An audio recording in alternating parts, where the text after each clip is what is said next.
Thanksgiving used to mean something. The table was staged, pies arranged like props, and my family hit their marks with tight smiles and silences. I hit mine, too.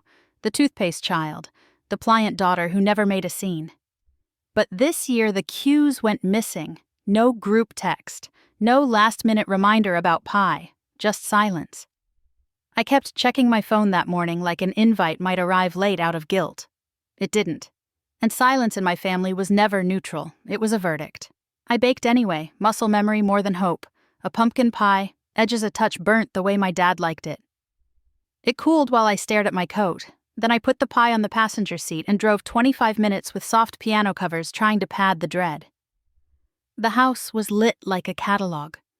Through the front window, the long table shining, glassware chiming, my sister Clara's laugh rising like steam. Uncle David leaned back mid-story.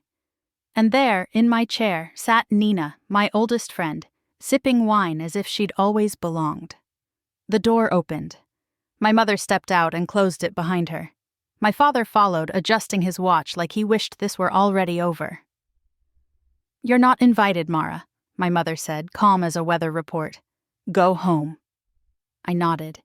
No fight, no pleading. I walked back to my car, set the pie on the seat, and made one call. "Tamsin." My former editor answered on the first ring. "You still taking anonymous pieces for the Thanksgiving column?" A beat. If they're honest. I looked at the glowing house, at the window that framed everyone but me. "They are," I said. "I am?" I wrote the piece in my car, thumbs skittering over glass while the pie breathed beside me. No names, no accusations, just the porch, the sentence, the chandelier light turning everyone golden but me. I titled it "The Daughter on the Step," sent it to Tamsin, and braced for nothing. 20 minutes later, my phone went feral. A ping, then a flood. "Nina, hey, are you coming?" I didn't know. Clara. "What did you do?" My mother. "Please call me. This isn't the way." Comments stacked under the post like chairs after a show.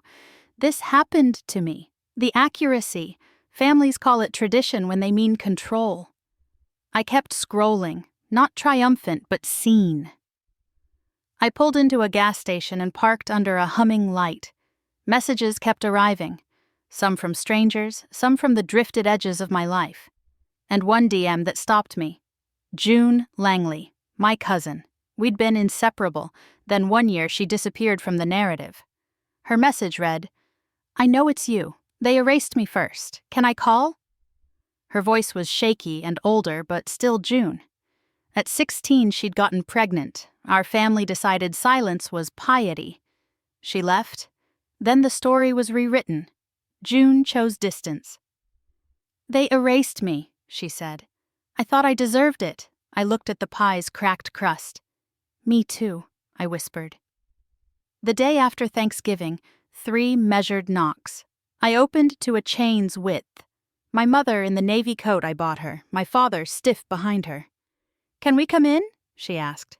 "No," I said, steady. "You need to take the post down," my father said.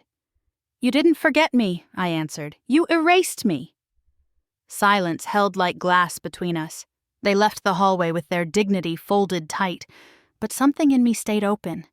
That night, I slept on the couch, the pie plate gleaming on the table. In the morning, an envelope waited at my door, my name in my father's rigid block letters. 2 paragraphs.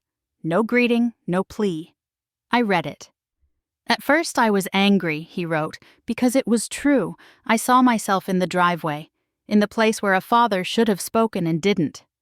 I called it peace. Perhaps it was cowardice. Maybe I failed you quietly. That unguarded line cracked me. I didn't call. I slid the letter into the drawer where I keep the few things I can't yet hold. Weeks passed. June and I traded recipes and histories, stitching back what was cut. By winter, I stopped checking who was looking. I cooked for myself. A year later, on Thanksgiving, my apartment smelled like cinnamon instead of nerves. I set the table with thrifted plates and too many forks. June arrived first, laughing, her stuffing slightly lopsided. 2 neighbors came and an old professor with a pie that refused to set. We passed dishes without choreography. No one performed. No one corrected the story mid-sentence. Before we ate, I lifted my glass. Here's to doors that stay open because they aren't guarding anything, I said. We clinked, sincere. The room felt easy again tonight. Near dessert, my phone buzzed once, a photo from my dad, a pie, edges burnt, no caption. I smiled, not for permission, not for victory, but because recognition costs less than erasure. I set the phone down, cut generous slices, and took my seat, mine.